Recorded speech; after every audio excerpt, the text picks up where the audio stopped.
Welcome to our guide on making Alzheimer's and dementia optional. We aim to empower seniors and their caregivers with knowledge and strategies. Together, we can navigate these challenges and improve your quality of life. While dementia is a general term, Alzheimer's disease is a specific brain disease. It is marked by symptoms of dementia that gradually get worse over time. Alzheimer's disease first affects the part of the brain associated with learning, so early symptoms often include changes in memory, thinking, and reasoning skills.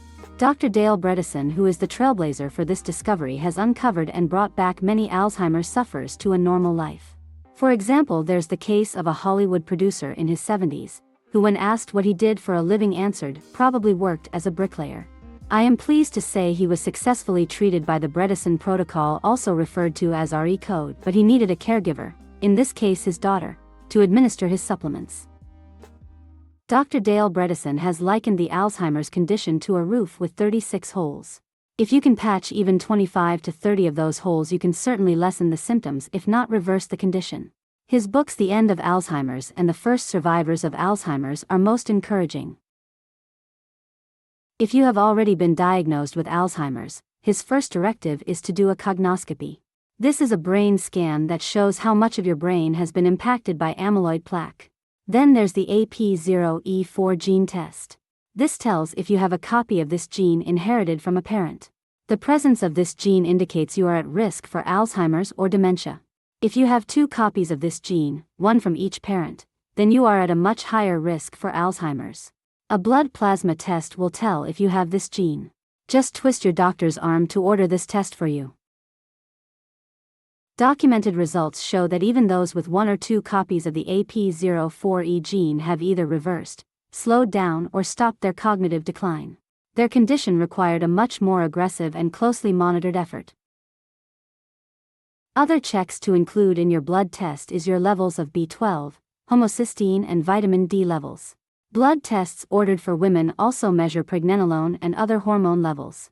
Let me start by telling you all the steps you can do right off the bat. Now, if someone has advanced Alzheimer's to the point he or she is unable to drive to take the required tests or to take the required supplements, they will need a caregiver to administer the protocol, help with other suggested activities till such time there is significant improvement. 1.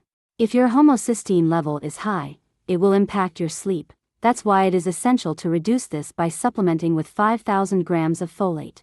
I'm not a doctor, so discuss the strength of this vitamin with your doctor. 2. Make sure your levels of vitamin D and B12 are in the safe range. This is very important for seniors. High vitamin D will also give a person more energy to do exercises. Adequate sleep is essential to allow for brain cleanup every night. 2. Mushrooms can reduce cognitive decline. Consume mushrooms any way you can or take in capsule form, vegetate or powder from NutriChamp's brands. 3. Exercise, socialize, stop using calculators, and do math manually by yourself to exercise your mental faculties. 4.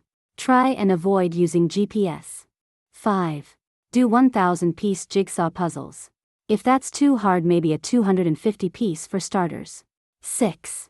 Stop eating by 7 or 8 p.m. at the latest. Don't go to bed on a full stomach. This way your brain can start to work on plaque cleanup instead of digestion. Don't eat till 10 a.m. the next day, preferably 11 a.m. This also helps the body to get rid of dead waste cells. It's known as autophagy. 7. Watch Dr. Mark Hyman's video, My Daily Hacks to Prevent Alzheimer's and Cognitive Decline. 8. A 2019 review trusted source notes that bilingualism increases and strengthens connectivity between different areas of the brain. The researchers propose that this enhanced connectivity may play a role in delaying the onset of Alzheimer's disease and other forms of dementia.